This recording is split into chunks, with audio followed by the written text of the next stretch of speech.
Hi, my name is Jack. I'm here to talk to you today about the benefits of cardio. Now, as a fitness instructor specialist, this is vitally important for you. Your participants will want to know why you're having them move, why you're having them do this cardio component to your class. Now, before we start, I just want to hit a quick pet peeve of mine is when people say, this is my cardiovascular training. This implies you're just using your cardiovascular system. What is your cardiovascular system? Your heart, your veins, and your arteries, pumping blood throughout the body. Why do we need blood? We need blood because we need oxygen to live. If we just use the cardiovascular system, we're not actually getting oxygen in and carbon dioxide out. How do we get that oxygen in and carbon dioxide out? We need to use our respiratory system. So instead of saying cardiovascular training, I like to say cardiorespiratory training. We're combining the cardiovascular system, cardiovascular, respiratory, together. As those two components link, we get so many benefits for our body. Now, a lot of people will say, there's lots of debates out there in the industry. Should we do HIIT? Should we do steady state cardio? What's the best way to burn fat? What's the best way to maximize our fitness gains when you're looking at periodization models? Guess what? There's benefits to all of it. Anytime you get up and move, this is cardio. Why is it cardio? Because your heart is beating. Your heart is flowing. Oxygen, increased delivery, increased circulation through the systemic system, which goes to our muscle tissues, and the pulmonary system that goes to our lungs to get those tiny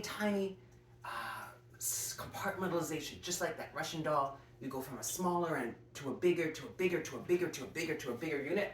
We have the lung, which is the biggest unit. It goes smaller and smaller and smaller and smaller, getting into the alveoli, which are grape-like clusters from which oxygen can be distributed into the blood and carbon dioxide can be released out. Why do we want to do cardio? Number one reason, it increases the performance of our pulmonary system. We're able to get more oxygen flowing even at rest. When we finish the cardio, we're strengthening the lungs. In addition, we're strengthening the heart. The heart is a pump. It distributes oxygen through our body. If we're resting, if we're moving, we still need that oxygen circulating. Why do we need oxygen? Without oxygen to our tissue, the tissue will die. It becomes necrotic tissue or death.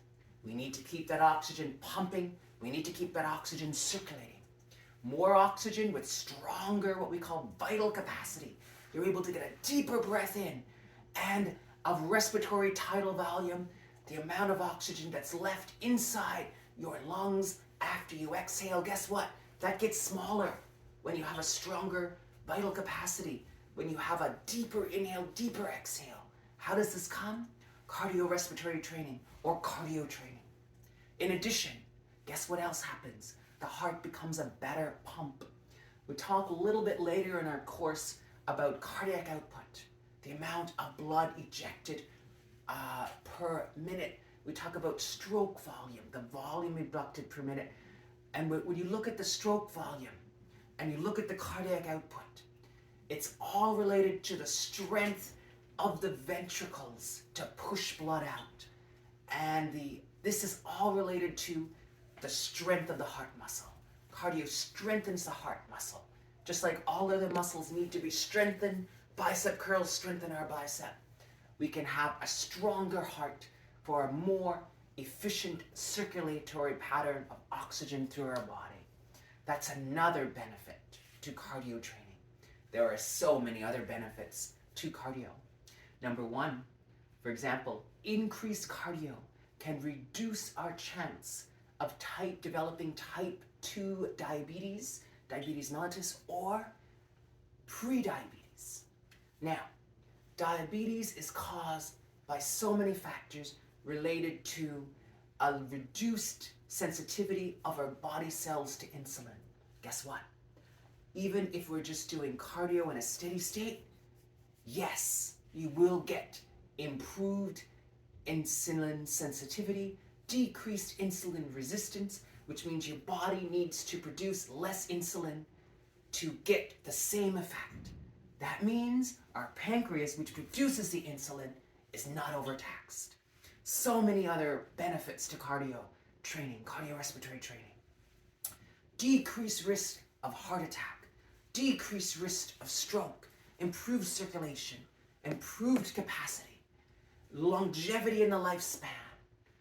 Additionally, it helps us to burn extra fat stored in our adipose tissue, both superficial adipose fat tissue and those around the vital organs. These are just a couple of benefits of cardiorespiratory